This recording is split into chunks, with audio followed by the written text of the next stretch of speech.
Hi everyone, welcome back. I'm Michael Sandler, your host on Inspire Nation. If you've ever wanted to manifest exactly what you want, then do we have the Millions Within show for you. Today I'll be talking with David Neagle, president of Life Is Now and the author of a brilliant book on transforming your life, The Millions Within. And that's just what I want to talk with him about today, about how to manifest exactly what you want and have a truly epic life. That, plus we'll talk about the power of spicy foods, the importance of coffee, lakes and boats, Thurman Fleet and the Stickman, slicing pot roasts, founding fathers and iPhones, cats and cold stoves, and what in the world a Westie named Ferg has to do with anything. Gotcha. So welcome to the show, David. Are you ready to shine? I'm ready. Woohoo! Ready. Absolutely. All right. Before we dive right into things, David, I want to go way back in time. Would you mind telling me, sharing with me and our audience, what happened in your family when you were 4? Yeah. So when I was 4, that would have been 1970.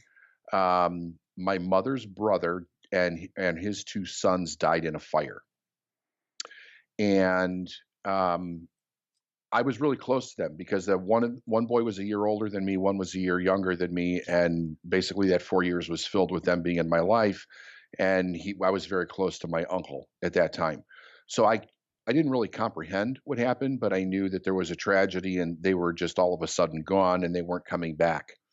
And my family, meaning my mother, my father, and my 2 grandparents, who we were living with at the time, really were not psychologically, emotionally prepared to handle. I don't know that anybody is really to handle this kind of a tragedy, but they never really healed from it. So it was a process of compounding dysfunction from that moment on in my life. It was a very, because I can distinctly remember life prior to that, life after that, even though I was very young at the time. The peace and the disturbance in my life was very different before and after. And at age 6, it seems like you were starting to even put some awareness, some real awareness behind this.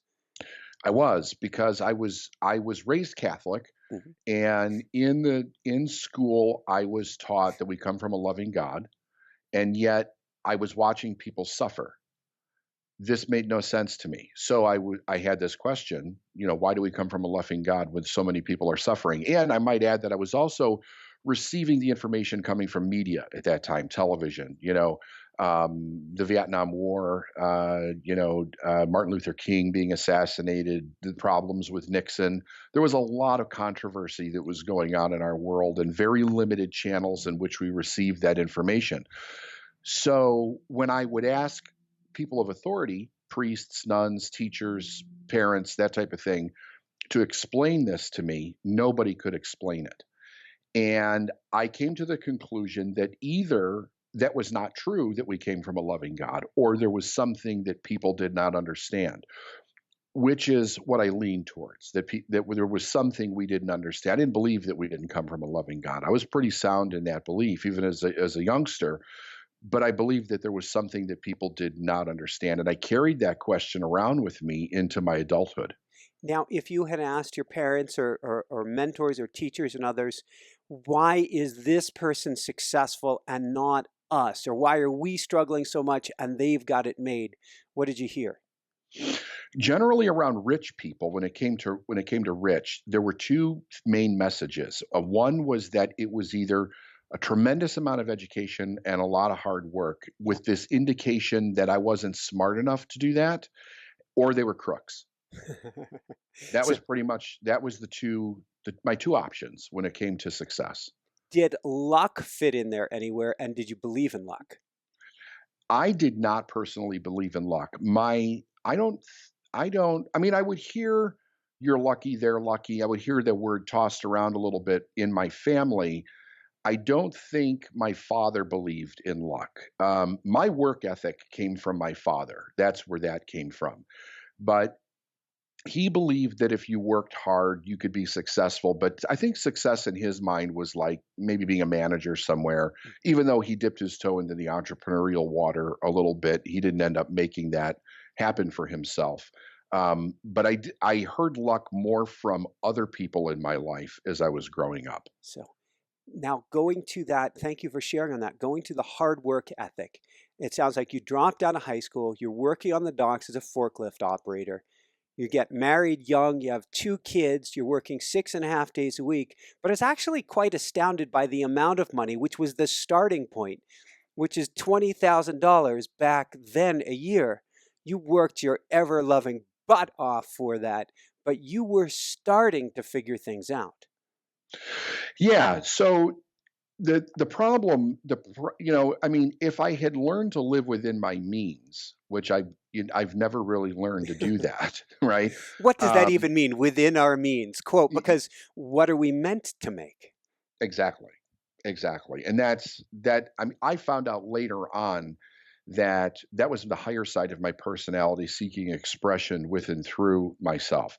At that time, I was still running with the paradigm that you spend less than you earn, and I was always spending more than I earned. Part of it was irresponsibility. Part of it was that I had created responsibilities that I had not matured into being able to fulfill Yeah. because of prior decisions in my life that were not good decisions. That is such a key statement that you made, because of prior decisions. We're not who we are, we're who we were, aren't we? Yeah, yeah, for sure. I mean, when I was thinking to myself, how do I change this? I kept going back to what I shouldn't have done when I was 17, which was quit high school. And interestingly enough, when I would ask other people, well, how do you think I should fix this? Their response would be, you shouldn't have quit high school. It's like, well, yeah, you know, no kidding, right? Like, I know that. What do I do now? But they didn't have an answer. It drives me insane. You go to the shop, you go to pick up a boat, a car, a widget, it doesn't matter. And you go, it's good that you're here, but you should have been here last week for the sale we had then. Well, I don't know about you, but I don't have a shoulda machine. And Right. you're just shooting all over me right now. Yeah, exactly. So, speaking of being shit all over, this was actually a gift in disguise, I believe. Although not the miracle answer to things. But what was your wake up call with the dam? The wake up call with the dam was that, and it's really interesting because I was young when this happened. That you're not going to live forever. That we're not going to live forever. That death is a real thing. Um, I had experienced death. I had seen death firsthand in my life, but I was still at that age where you think that you're going to live forever and you're invincible, right? And here I am one day having a great time 1 minute and fighting for my life the next. And it really condensed an experience in my mind that at any moment this could go horribly wrong, or at any moment we could not be here. And if I'm going to do something with my life, I need to do it now. When I was in the book, I tell the story, and I was hanging from this tree after I came out of the other side of the dam, and I had buckled my life vest to the tree. And the first thing that was going through my mind was that if I died today, I left my wife and my kids with nothing but problems. And I all I saw in my life was what I was not able to get myself to do my whole life, which was study in school, get good grades, be accountable. Um, when I did start working, actually show up the way that I should, not try to cheat and cut corners, all the things that I shouldn't have done. And I hadn't been thinking of those things prior to going through this dam. It was not like present in my consciousness, but in that moment, that's what came to my mind, which I found later when I really got to contemplate on it. I'm like, why did I think those things hanging from this tree, fighting for my life? Why did that flash through my mind? And it became very apparent that it was time that I needed to do something different. So you'd fallen out of a boat. You went through a dam where it regularly, not regularly, but the entire boatloads have been killed through this. You survive. You're on fire in a sense, going, I have to do something. When did you decide to write a little index card? That came a little bit later. So I healed, and I went back to Which work. And I'm broken back, flesh, we don't have to go there, but it's a miracle. That alone, what was the switch that said, I can heal? um, yeah, that's a good question. I think I think it was just like a necessity. Like this has to happen. I have to get back to work. I have a family to take care of. Mhm. The I was only at that time the only other person that went through the dam and survived was like a quadriplegic afterwards. He was paralyzed. And the year before that I went through, a boat lost their motor. Two fishermen went in. They sent four firefighters down with scuba gear to try to get them out of the dam. They were stuck inside, and all six died. So I was so unbelievably grateful to be alive, and I also um, associated or linked up this idea that there must be a reason that I survived. Yeah. I gave it a reason. There must be a reason that I survived, whether God saved me or somebody was looking out for me or there was an angel or something, right? I knew that there was a reason that I survived, and I made, it was one of those death, facing death deals that you make with God, hanging from the tree. I'm like, if you let me live today, I'll find out why I haven't been able to do these things, and then when I do that, I'll spend the rest of my life teaching other people to do that. And I made good on that, up to this point. I'm still alive, but I'm still fulfilling that promise. Beautiful. So you're back. It's a little while later. You're back on the forklift. You're at your 20,000 an hour, and I think you're melting down in the middle of the night. I might put the stories together wrong, but I think it was a February Tuesday evening at like 2:20 or something like that. Exactly. Yeah, exactly.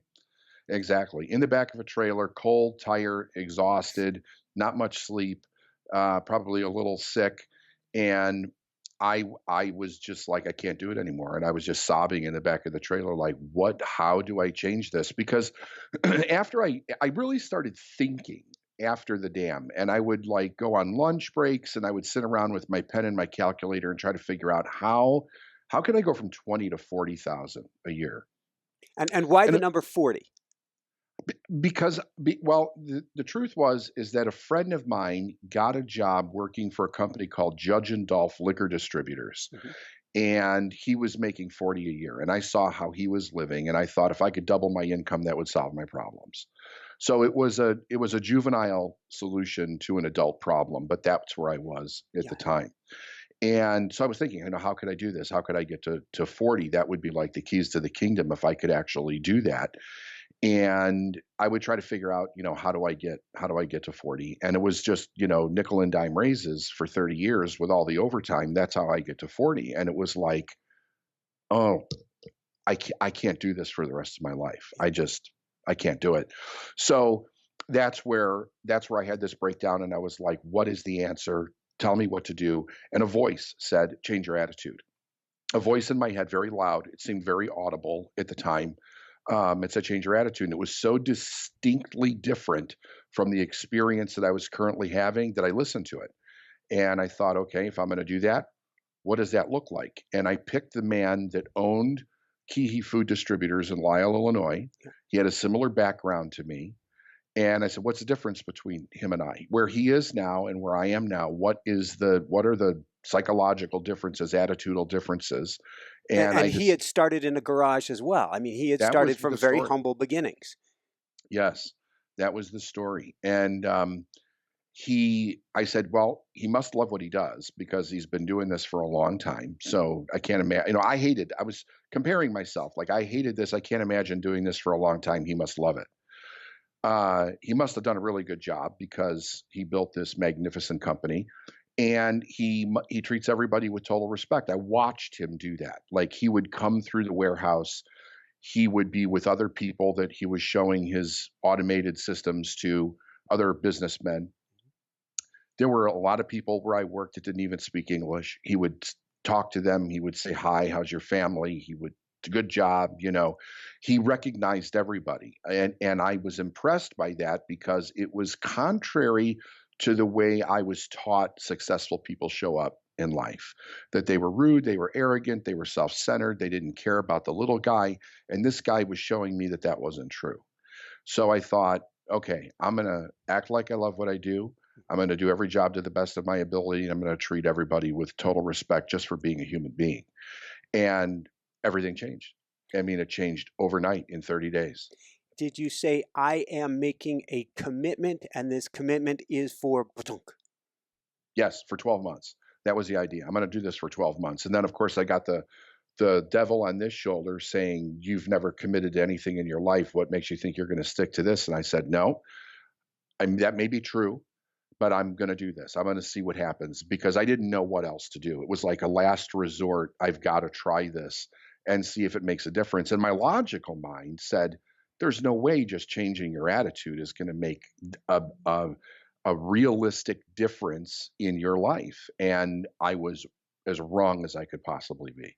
Thank you for sharing. Well, it begets the idea that, and this goes to how you ended up doubling, actually tripling your Tripling. income, which is thinking about raise after raise after raise. You're stuck in your attitude, you're stuck in your paradigm, but instead, once you open up your attitude and shift that, your paradigm gets blown right out of the water, doesn't it?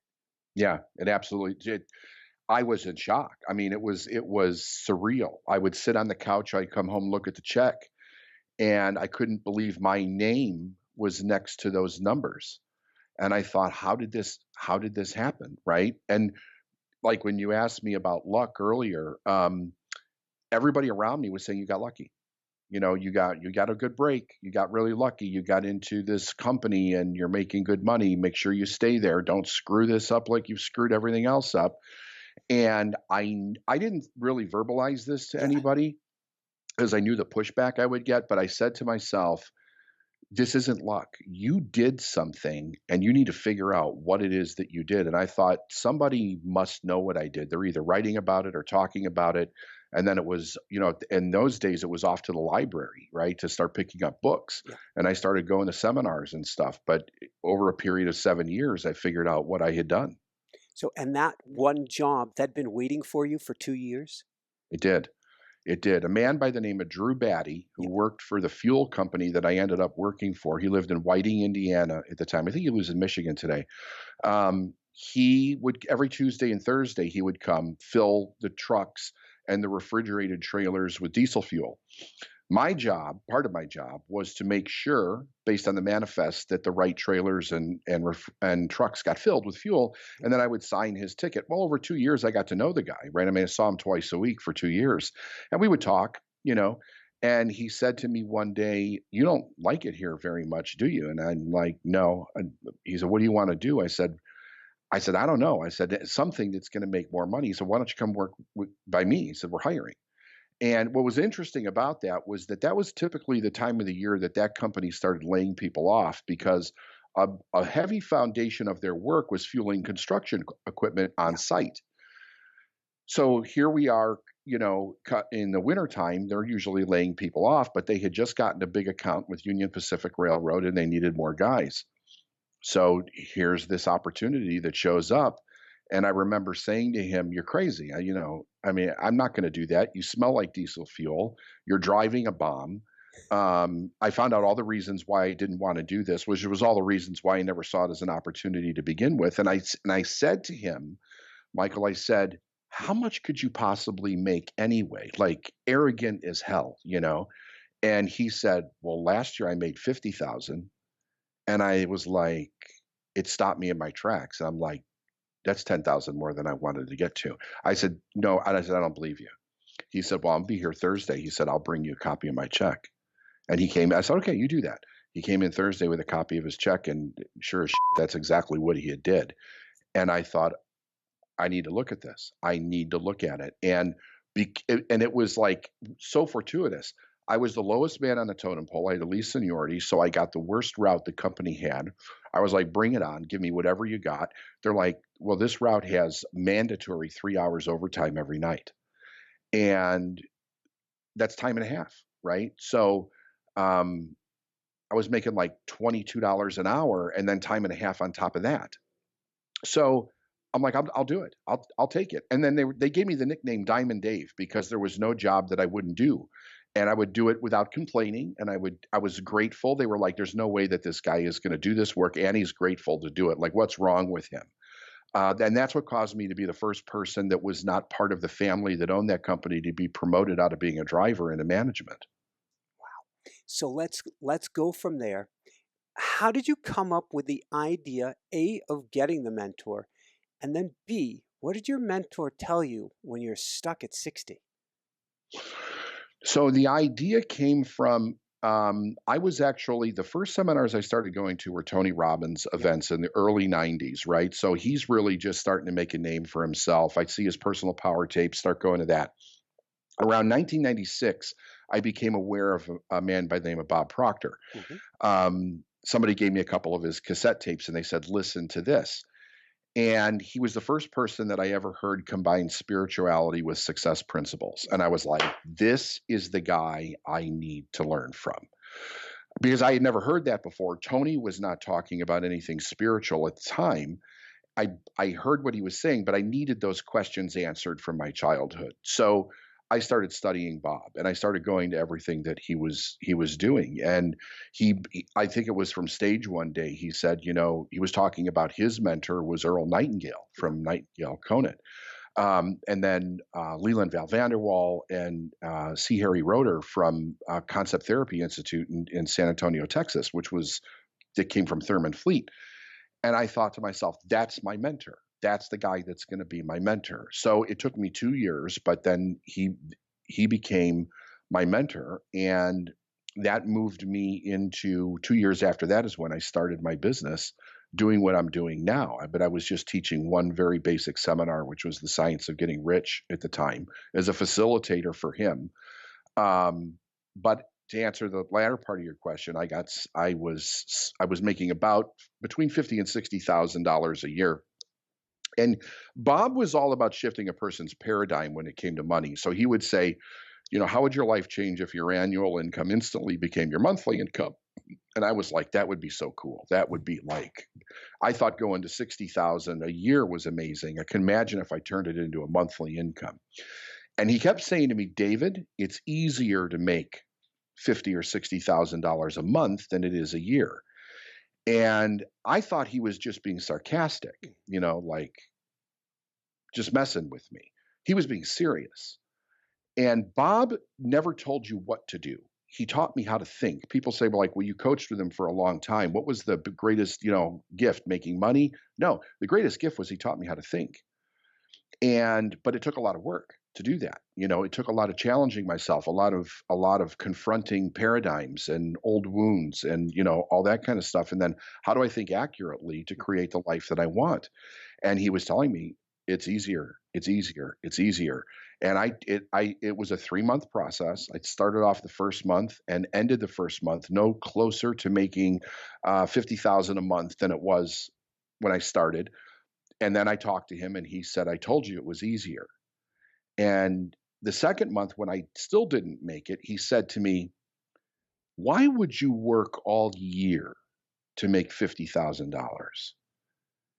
And I'm like, yeah, because that's the only way I know how to do it. He's like, I wouldn't even get out of bed for $50,000 and you work all year. And he's like, do you know how hard that is? And I was not getting what he was saying. And he said, David, it's easier to do it in a month than a year. And there was something about that conversation where I went, oh, he's serious. Like he means it's literally easier to do this. And I don't know why that didn't dawn on me before, but that's how strong a paradigm is. And I realized the reason I'm not doing this is because I'm approaching it from a hard position. In other words, that's my subconscious thought process of anything that I approach to make this difficult. And then when I sat down and I looked at this thing, I was like, oh, this doesn't even mathematically work the way that I'm trying to get there. Like I couldn't do this with the way my business is set up and the resources that I have now. I need to say, what would be the easiest way for me to do this? And then I rearranged it so that it was actually easy mathematically, and I did it that month. And I've never gone backwards since that day. Thank you. So my audience, of course, they're on the edge of the seat saying, what was the easiest way to do this? Well, for me, what it was that I was charging too low of a price, trying to sell too many people. There would be no way just me, myself, could sell that many people in 1 month at that price and actually get to 50,000. So what I did was I said, I went within what the other thing that Bob taught me was that you start where you are, but you take it to the very edge of your belief system. You don't want to go Yes. beyond your belief system because then you don't think you can do it. So I thought, well, what would be the easiest way? Well, if I sold one person for 50,000, that would be the easiest way to make the 50. But then I thought, but I don't believe I can do that.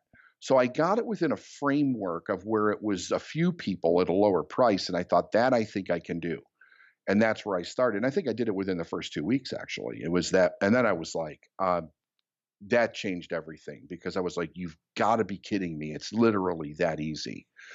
And from there, then the block around making money difficult was totally gone. And I took it over $1 million right after that. And it just kept going up from there. So that totally changed the paradigm. And I want to dive into your book here in a second, but I want to take one last question on your story. Then we're going to dive into the book, which is, and I completely agree with you. You have to get right to the edge of what your subconscious will allow without it rejecting it. This sounds like quite the edge. How did you get that much of a leap without your subconscious going, sorry, not possible. Let me put some blocks in your way? I had an experience, a very blunt, confrontational, in your face learning experience prior to this. Yeah. And my first kind of dipping my toe into the business world was as in network marketing. I joined a network marketing company in the 90s. And I remember I was doing the whole system, like the meetings and the whole deal. And I was actually doing well. I mean, I was not setting the world on fire, but I was doing well. But I got stuck and I couldn't figure out, like, I'm doing everything that they're telling me to do. And I'm like, am I really? And then I looked at it and I'm like, yeah, I am. I'm really doing everything they're telling me to do, but I'm not getting past this level. So I followed the instructions that my mentor had given me when he said, if you get to a place where you're stuck, go find somebody who's miles ahead of you and ask them for their advice or watch what they're doing, right? So there was a guy who was in have legs in network marketing, right? So he was in the top of my leg and he was making a couple $100,000 a month at the time, right? Mid 90s, 97 or so. So I went to a conference where he was speaking and I thought, I'm going to wait till he comes off the stage and I'm just going to get a hold of this guy and I'm going to ask him what my problem is, why I'm not doing this. And I waited for him to come off the stage and I said, Al, here's what I'm doing. This is where I am. I've been stuck here for a year. Why am I stuck? And he looked me right in the eye and he said, you don't want it bad enough. And he turned around and walked away. And I got furious, Michael. I was so mad at him. I left. I got my car. I'm on my way home. And on my way home, I paused for a moment and I said, what if he's right? What if I don't want it bad enough? How would that be showing up in my life? So I asked a more intelligent question. And all of a sudden, it became very apparent what the problem was. I was stopping at everybody else's excuse. So whether a person said they had a money excuse, a time excuse, a belief excuse, whatever it was, I accepted their story of not doing it or buying it. And I stopped there.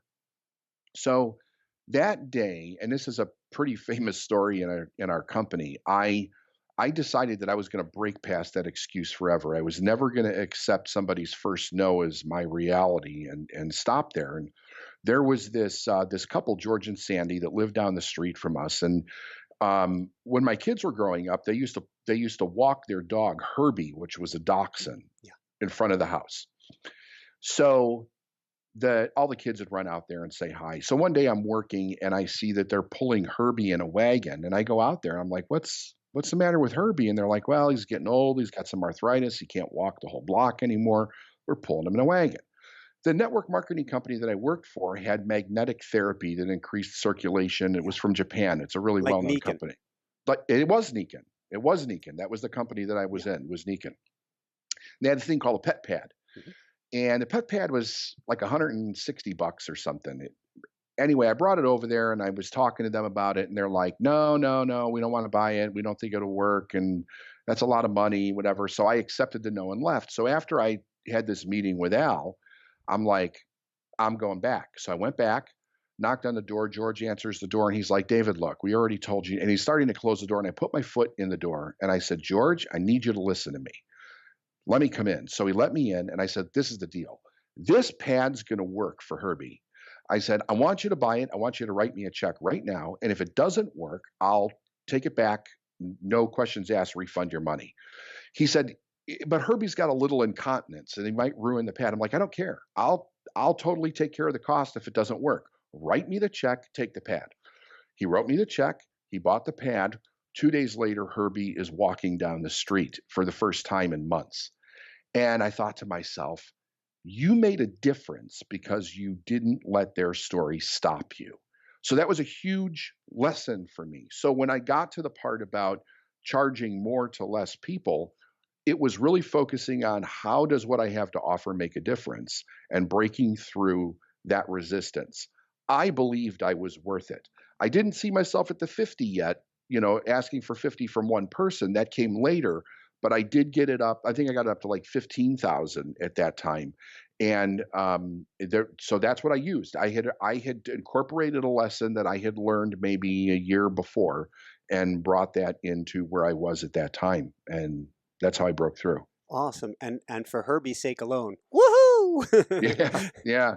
So let's talk about understanding who you are. What is universal law number one? More life. I think it's like, so there's 7 basic universal laws, but what most people don't understand is they all form under what I call like the modus operandi of God or the universe, which is more life to all and less to none. Everything is operating under this law of more life, meaning that it wants more life, it is seeking more life, and it is seeking all the things that bring more life. Now, the only place we see this rejected is with human beings. If you look in nature that is undisturbed by humans, it accepts more life into its life, it seeks it, and it gives it back. It is uninterrupted. It's non-corruptible. It's only different with humans because we have the ability to choose, and we're programmed, with false information. So if we understand that the desires that we experience within ourselves are actually trying to get us to that place of more life, it is trying to get us to break out of our paradigm, and we stop following the rules of we think were basically given to us for us to be safe in life, but to actually go out and live and to step into our purpose, then it's going to uncover everything else. And that's usually where I start with a person, like, what is it that you really want? Don't tell me about what you think you can accomplish or what somebody else told you should have. But if money was not an option, like, in other words, you had all the money that there was from a resource standpoint, and you did not care what people thought, you were not looking for approval, and you did not have to worry about a person's rejection, what would you ask for in life? Who would you be? What would you do? What would you have? That is a very different way of showing up than coming from within the paradigm, seeking for a bigger house or a car or just more money for, to keep you safe and not having to worry about money. You get to a key point and a key word here that we have a very hard time getting to. It should be simple, but it's not. Desire. What do we really desire? Right. So in its etymology, it comes from of the Father, and which I found pretty astounding when I first learned that. But it is God or spirit seeking expression within through ourselves, and we feel it as desire. Now, I think that the problem, the confusion that comes for people is that you have that, but you also have the fears, the insecurities, the wants, the needs that are programmed in us from, basically from conception, right? And those are also seeking expression because that's all we really do is we express. As we grow up, most people agree that the way that they expressed themselves as children was limited to what made their parents comfortable or uncomfortable. So we only have these little unique channels of expression based on how our parents said we could express ourselves. That did not bring out the authentic us. That brought out the side that allowed us to survive and manage the dysfunction within the family dynamic. When we learn how to authentically express, we allow that desire to come to the surface and we can see it more fully. It then guides us, right? So, if a tree doesn't need a map or a teacher to tell it how to be a tree, to be a full, Japanese maple. Yeah. A squirrel doesn't go to squirrel school to learn how to be a squirrel. And I mean, they instinctively know how to build nests and reproduce and, gather food, and it can determine the weather patterns. And, except for human beings who have the most highest intellect of all life, we can't hardly get out of our own way, right? So we're never taught to follow this higher voice inside of us that would actually give us direction in our life if we knew how to listen to it. I just went down and visited my parents in Delray Beach, Florida, and had a brilliant time. Actually, had them on a YouTube live. Oh, what a gift! And my mom just kept saying one thing time and time and time again, which no squirrel has ever been taught in the history or told in the history of squirrelhood. Oh, come on. Oh, come on. In other words, oh, come on. You can't really do that. And I love you, Mom, but oh, come on. Absolutely. Absolutely. I mean, my mom, I had the thing from my mom, what if something goes wrong, but she could never tell me what something was. Yeah. You know what I mean? What if something goes wrong? What if it doesn't work? So yeah, I mean, that's the deal. That's the wiring we have to move past. So let's talk about discovering what we really want. And what's the difference between what we think we want and what we really want? What we think we want out of past experience and the knowledge that we develop. So it's really, if a person begins to understand fundamentally how we acquire knowledge and then we use it for our thought process. Prior to the age of 7, we don't have the ability to critically think. That is being developed from birth to 7 years old. So there's not really a conscious mind developed in those years. All the information that we're getting just goes in. It becomes fixed in our subconscious mind. It develops the foundation of how we think. So when we start to develop the critical thinking patterns and ability in our life, where we're pulling from is 2 places: the experiences that we're having and what we were taught as far as foundational knowledge. So if that is the reference point, but it's not accurate, it's based in half truths and some outright lies or just ignorance, right? It's the only reference point that we have as far as what is truth and what is not truth. So everything outside of us in our experienced reality then becomes defined by that knowledge that we have. So then we go into the paradigm of learning that was created out of the same knowledge, and we get more of the same. And so it becomes a regimented way of seeing the world. And that's why you'll have people say, my religion's right and everybody else's is wrong, but they don't know anything about anybody else's. The other thing is that if you make a mistake outside of the contextual ideas, there's severe penalties for this, right? If you make a mistake, and what do the neighbors think, right? So like you're going to be ostracized from the people that can keep you safe. The whole system of the way that we go to work for somebody else is predicated on the ideas that we had to fit in as kids in a peer group, right? If we can't fit in, we're ostracized. That causes pain. Now we have shame. Now we have guilt. We go to work for somebody else, and we have to learn how to fit in and play nice and be political because those people have authority over how much money we make and the security that we have. So that part's never really matured to a place where human beings can be like, I know how to manifest the resources that I need in life, and it's not based on any one individual. It's based on my ability to understand that this comes from one source, which is God or the universe. It comes through people, and I can be authentic and align with people that have the same value systems as I do, and then we can co-create together versus having to work for somebody that we don't like or disagree with and spend our life being miserable in that situation just so we can stay safe. Awesome. So we're talking about freeing our desires. We're also talking about, in a sense, freeing our subconscious. What's the problem, particularly with the subconscious? I thought this was brilliant what you wrote about with wishing something. Well, so the idea is, it's like Napoleon Hill pointed out. He said that nothing's acquired till a person's ready to believe it. Yeah. It must be belief, right? Not mere hope or wish.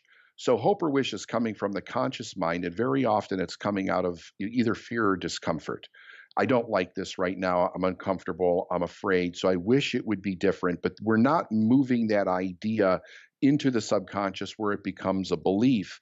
And the difference, I think that one of the main differences that we have as adults is that, see, when we're kids, all we have to do is accept something, right? So we can accept a belief or an idea, and then it becomes fixed in our mind and we start manifesting it instantly. As an adult, we have to change it. So it's very different. It's not just accepting it, but it's actually changing what contradicts it from a belief standpoint, within our own subconscious mind. So if we wish, there is very little energy that is going out with that wish, and it's fleeting. It may be this one thing today and it's something else tomorrow, but there's no change in behavior. There's no change in directing the emotion toward what it is that we want. When we move something into a belief, I remember when I first started studying that word, by the way, belief. Yeah. I saw a very different meaning if you read it today in literature versus like if you read it biblically 2,000 years ago, when it said you could if you believed something it would happen. You could say to the mountain from here to the sea or whatever, it would be cast away. It had a very different reference back then, and I thought there must be something about this that is really different. And I found out that the belief is a composite of our thoughts, feelings, and actions. Mm-hmm. Everything's in integrity. There's no doubt there. Wishing there's doubt right in there with the wish. So it's very different in how it shows up subconsciously and how it manifests in our life. There's a word when you say thoughts, feelings, and actions. What come to me is in alignment. Yes, absolutely in alignment. So then what's the power of making a conscious, I'll call it in alignment decision, but a conscious decision? So the power of that is that, and part of this is that we hold that long enough and it's integrated with a congruent action that we get the result of that thing that we want.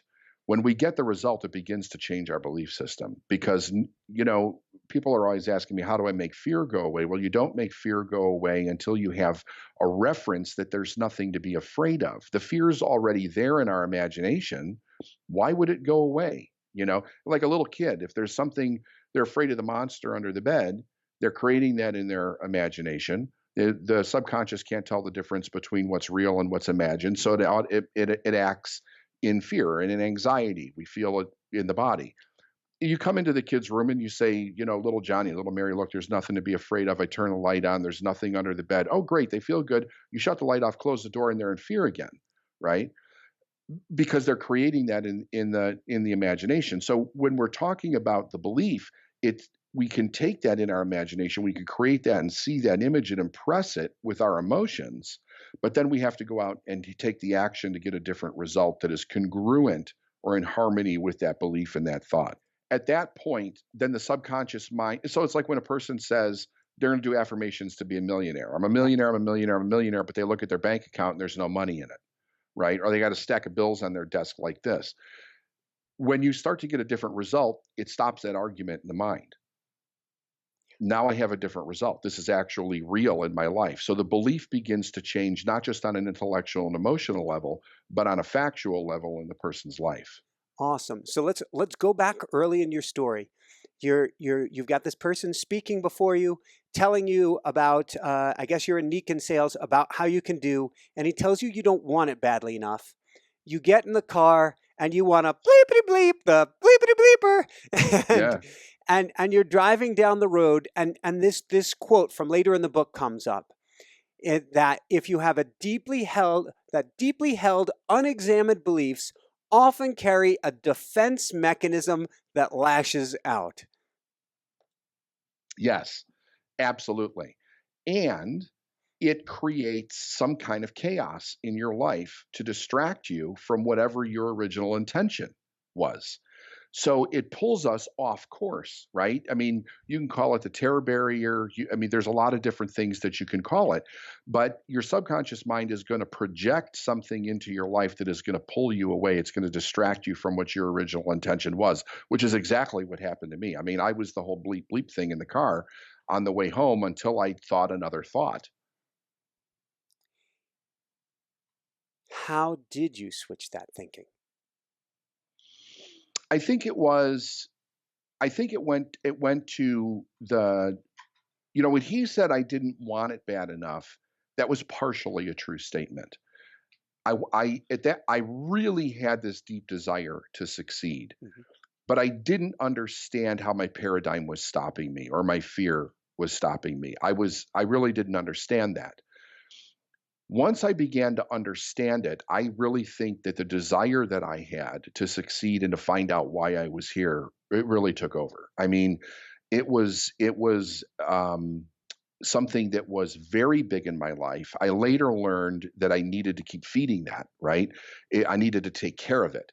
The desire is our responsibility to take care of and to nurture and to feed and make sure that it's getting fulfilled in a very positive way. And we need to keep it clean of the negativity. We need to keep that stuff out of it. That's our job. That's our responsibility. It's not a coach's, it's not a therapist, it's not a spiritual teacher's. That is our unique responsibility. So I am very grateful that at that time in my life, I wanted it strong enough that these other things that did attempt to derail me, either I rejected them or they didn't derail me for long because I really did have a deep desire to break through. It was very, very important to me. Awesome. And you said something really, really, many things really important there, but you said keep it clean, which has to do to me with self love or at least self acceptance, which can lead to self confidence. So, can you tell us, and I can guide you through, you don't have to have the whole book memorized, but would you mind telling us about the 3 keys to self acceptance? And I can guide you through if you need. Yeah. Maybe I need you to guide me through how I put it down in there because I do teach it a little bit different today than when I originally wrote the book. But I will let me tell you something that was a key to self acceptance Please. for me. It actually happened in an argument that I was having. There was somebody that was close to me that was really coming from a place of what if this does not work? In other words, what I was attempting to do from a success standpoint in my business. And in that moment, in the heat and the passion of this disagreement, I said to the person, then I want to experience that. If I make a mistake, I want to experience that part of my life also. This is all of my life, not just the good, but the things that don't go wrong, the mistakes that I do make. I want to experience those and own those as my unique experience on this planet. And I don't know where the hell that came from It's in that awesome. moment. It was fantastic. I mean, it was when I really realized that I was fully taking responsibility and accepting myself for who I was and knowing full well that I had shortfalls that I needed to grow, places that I needed to become aware of, responsibility that I needed to take. Ownership of my own life and past problems and current shortcomings, that type of thing. So I think that there's an awareness, there is an emotional maturity that needs to happen for an individual. um, it's pretty well known from psychiatric perspective that you'd say you have a kid that becomes addicted to drugs or alcohol at like 14. They stop developing at that age emotionally, so they get sober at 30. They have to grow themselves up from 14 to 30 from an emotional perspective. So it's the ownership and the responsibility of that, and then it is the gratitude and the contribution that comes out of that, in the way that we actually show up in life. But we have to get past the rejection and accept that desire and move into it. Beautiful, beautiful. And you have some other ideas here. So those that was even you've transcended. Your answer has improved even Yes. even since then. I'm going to whip through these quickly and see if there's anything you want to say on it. Know that there's only one source of supply. Yeah. Think, speak, and act only positively about yourself.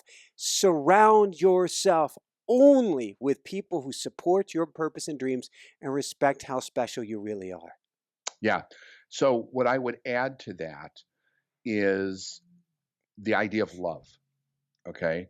The we have to stop coming from the romanticized idea that love is just something that happens to us and things that appeal to us in our life, and realize that love is one of the greatest, if not the greatest power that we have, and we need to discern the direction that we put it and what we attach it to. It took me a long time to realize that when I acted like I loved what I did, the impact that that actually had on my. So I didn't. And here's the thing: a lot of people say, "Oh, if you don't like doing that, stop doing that. Go find something that you love to do." Right? But if you're coming from a negative place with a poor attitude, you probably won't find anything that you love to do. And that's where somebody will say, "Well, I like to sit on the couch and eat Cheetos and watch TV. You mean I can? If that's what I'm passionate about, that's what I'll make a living doing?" No. I changed my attitude of love toward what I was doing, and I brought love into that. And that's what transformed it. It's the same thing with surrounding yourself with the right people. Don't, you can have a general respectful love for all of humanity, but who you choose to love is who you choose to spend time with, who you choose to surround yourself with, who you choose to share the most intimate details of your life and your vision with. That requires something completely different than just the acceptance of all human beings. That needs to be very strategic. It needs to be very conscious in choice. And the value systems need to match, because if they don't, you're either going to become like them or they're going to become like you. And when you're first making this change, your strength in that belief is a little weak. So you're dealing with somebody who's 30 years old. They got 30 years old of dysfunction or negativity. Who do you think is going to be stronger in the weak moments? They will be. And you're going to end up adapting to their belief in life, not vice versa. So it's very prudent that you make those selections for your life. And it was something that was difficult for me at first. That's the absolute truth. Getting rid of friends that were not going anywhere in life and had a lot of poor viewpoints was a conscious choice that I made, and I chose to replace them with people. Now, here's the other thing. It's not just choosing to replace them. It's about growing into the person that they also want to be with. That's huge. It's very huge. From there, as we are growing into that person, what's one homework assignment you want to give people today? I don't want people to leave here I don't want them to go to another book and then another book and then another book. What's one homework assignment they can do something with today? Here's something where it's like a rubber meets the road moment for a person. With it, whether it's a love relationship, like you're looking for a partner, or you're looking for a business, or you're looking for a new mastermind group or social group to be around, make a list of all the qualities that you want in that person or that thing, okay? And down to the most minute detail. Then ask yourself, if I was this person, what would be the qualities that they would be looking for in me to be with them? Cool. And then write those down. Then ask yourself, what percentage do I actually possess currently of those qualities? And be brutally honest with yourself. Now, here's the real key.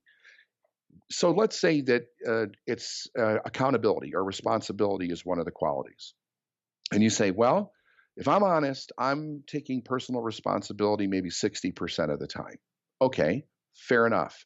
What are you doing the other 40? Because it's not that it's just nothing. You're doing something the other 40. So are you blaming? Are you being a victim? Are you being resentful? What are the negative qualities that are taking up the other 40%? So you can really see what behavioral changes need to be shifted in doing that.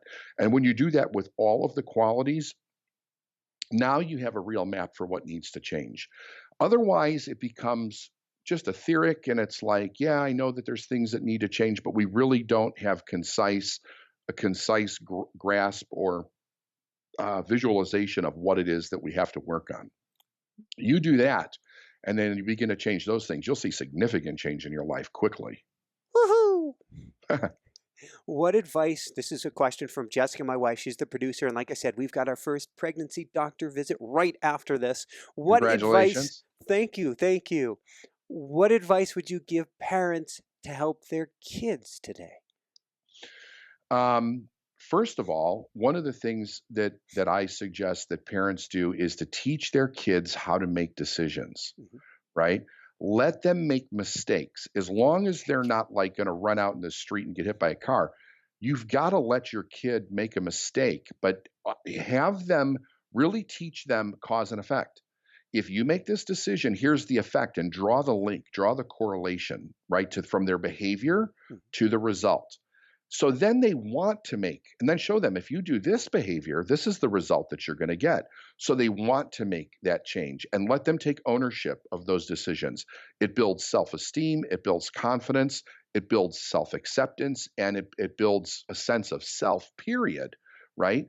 So that they actually do that. I think that teaching them how money works and what causes it to come into a person's life and letting them experience that as young as possible gives them an entrepreneurial ethic and also a fantastic work ethic and of course respect, to how to treat everybody for respect.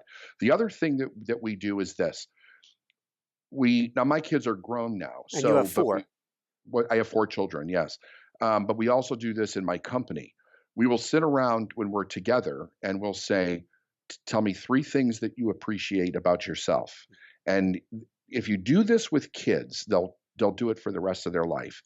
But if we do it with adults, it's amazing. They sit there and go, what do I appreciate about myself? It's like they can't, a kid will say, I appreciate my nose and I appreciate my ear. They'll find all kinds of things, but it's a fantastic practice. And then three things that you're grateful for in your life.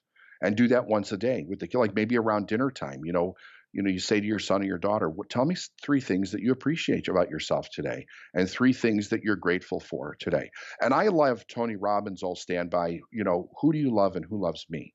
Who do I love and who loves me type thing, right? So it's bringing that consciousness instead of just the negativity of the day that gets kind of stuck on us, but really keeping conscious control over our internal environment.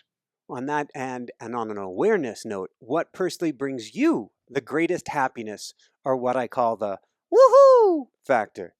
The thing that brings me the greatest happiness is helping a person become self-sufficient. Like I absolutely love watching people own it to the point where they don't need me anymore. I don't want people to be dependent upon me. So like I tell clients when they come to work with me or my company, the idea is that you don't stay here forever. The idea is that you learn this and then you're able to go out there and teach it to others or apply it to your life. The fact that I made a different decision in that trailer that night, it does not fall short on me. I very frequently think to myself, what would have been like had I not made that decision, and the impact I've had on the world making that decision. And I'm very, very grateful to do that, and that God has given me the opportunity to really be effective. And I'm not perfect, but to do it to the best of my ability every single day and to help people. That's what brings me the most joy. Beautiful, beautiful, beautiful. On that note, where can people go to find your beautiful book and to find out more? So it's an Amazon bestseller. Yeah. They can go to Amazon. They can get it in Barnes and Noble, or they can just go to our website, davidneagle.com, and they can get it there. And there's also an interesting free download that they can get at davidneagle.com called You Were Born to Be a Success. It's totally free. There's no obligation for anything, but it'll really wake a person up to the fact that everybody has a purpose here, and yes, it's our responsibility to do it, but you were not left out, right? You have a purpose. You were given something very special to do in this lifetime. And we were not meant to play it small. Not at all. Not at all. So if you didn't catch that, come on over to Inspire Nation. If you didn't catch davidneagle.com, and I'm going to spell that for people, DavidNeagle.com. If you didn't catch davidneagle.com, come on over to inspirenationshow.com. We'll get you over to davidneagle.com. Any last words of wisdom before we do maybe a really brief meditation? Yeah, like I think that one of the best things that a person can do to start building a solid foundation is make a decision and stay committed to it. Be your word. I think the biggest problem that people have today is that they've lost trust in themselves. Yeah. You hear about, I don't trust this person, I don't trust that job, I don't trust the money, I don't trust the government. It's all an indication that we don't trust ourselves. If we reestablish that trust within ourselves by being our word, no matter what, then the trust that we take out into the world and that we trust in God and trust in life, all of that makes a total difference in the way that we show up. So making a decision, be your word, follow through. It is developing a muscle that will serve you for the rest of your life. David, I can't thank you enough for being here today. This has been so much fun. I kind of been on my edge of my seat. I love where you're guiding, challenging people, and very kindly taking a little fork to people Yeah, as well here today. yeah, for sure. So Thank you. would you mind leading us in a very short meditation? I would absolutely love to. So let me take you through an abbreviated version of this meditation that I call the River of Life. Okay. Um, Everybody that's listening or watching to this, if you could just close your eyes and just take 3 quick breaths. Unless you're driving down the road, do this later. Unless, yeah, then keep your eyes open. Okay, 3. If you see yourself sitting in a rocking chair, very comfortable rocking chair, this rocking chair is designed just for your body. It's the perfect firmness, the perfect softness for you. And you're just rocking back and forth, being totally relaxed. To your right is a big, majestic oak tree, beautiful canopy, full, lush in the prime of its life. It's also an ancient tree that is full of wisdom, and it feels like a foundational rock in your life. In front of you, there is a beautiful field full of beautiful wildflowers, and you can see birds and bees and insects and things flying around, and life is just thriving right in front of you. There's a path that is leading from the rocking chair that winds gently through this field of flowers down to a river that is flowing from left to right. And as you see it, you see someone sitting in a boat on this river, and it is beckoning you. It's calling you. It's saying, "Come to me. Come get in the boat. I want to show you what your life could be." You're hesitant at first, but then you get up and you walk down to the boat and you get into the back of the boat and you stare at the person in front and you realize it's yourself, but it's your higher self. It is a fully formed, fully developed, fully matured version of you, and it wants to take you on a journey. So it loosens the rope at the front, loosens the rope at the back, and it asks you just to sit quietly and observe what it is that it wants to show you. This journey is giving us an opportunity to see what our life could be like if we made a decision to step fully into our higher self, the best version of ourself, and the purpose that God's spirit of the universe has actually placed into this time that we call our life on earth. We begin to move down the river, and it meanders from left to right. And as we go down this river, we see people standing at the side of the river. At first, these people are ignoring us. They're going about their business, they're talking. We hear them complaining about their problems. We've had no effect on the lives of these individuals. And our higher self says that this is the result if we don't step into our purpose, that we're not having an effect on anybody. And we get to the end of our life and it is literally filled with regret. There's all these opportunities that we pass by, but we don't take any of them. And we get to the end, the very last day of our life, and we think to ourselves, I didn't make a choice. I didn't make a decision to be any different. But the regret comes from the idea that it's too late to change. We did become aware before we died, but it was too late to change. So the message there on that journey is that we all have the ability to change, but there's a last day to change an outcome for everything. There's a last moment in time when we can actually make a change that will make a difference. The opposite of this is going down this river, and we see the same people standing at the edge of the river, but they're looking at us and they're clapping. They're all applauding. And as we go further down the river, we see them actually getting into the boat with us. And they're thanking you. They're saying, thank you so much for the decision that you made. You impacted my life in ways that you will never know. You've impacted my children's lives.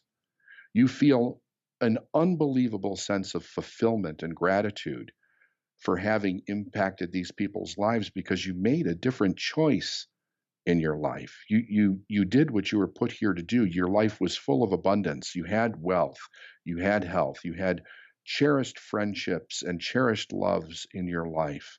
You may have built magnificent businesses that benefited society and places on the planet where people deeply need help and education and food and health and shelter and spirituality.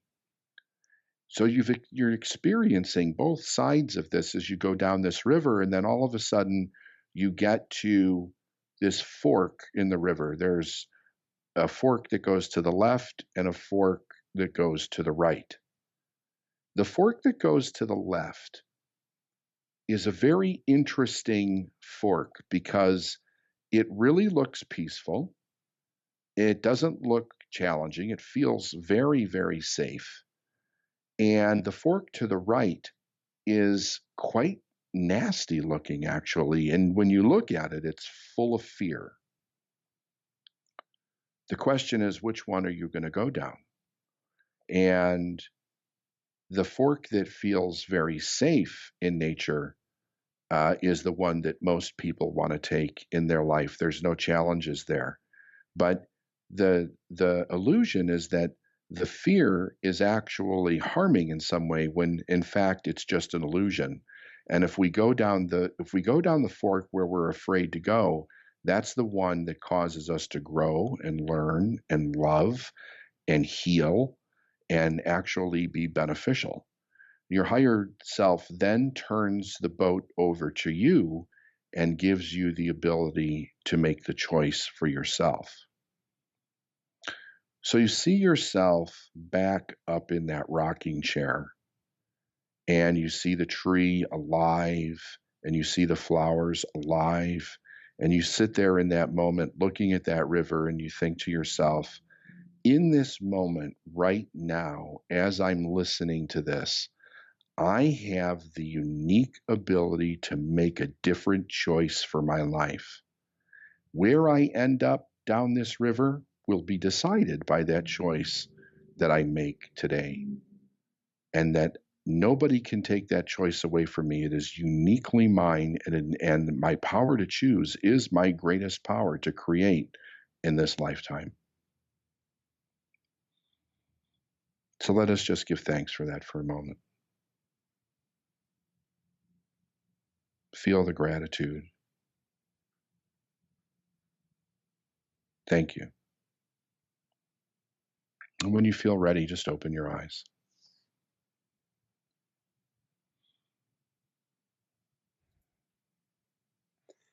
Thank you, David. Thank My you. pleasure. Thank you, Michael. This has been a treat. So enjoyed having you on the show. I really appreciate it. Thank you very much. I hope it helps someone. I'm sure it will.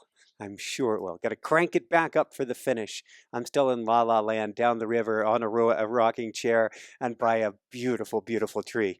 So for everyone out there, this is Michael Sandler saying, be well, have fun, get the millions within, and begin manifesting your epic life today and shine bright. Woohoo! Thank you so much, David.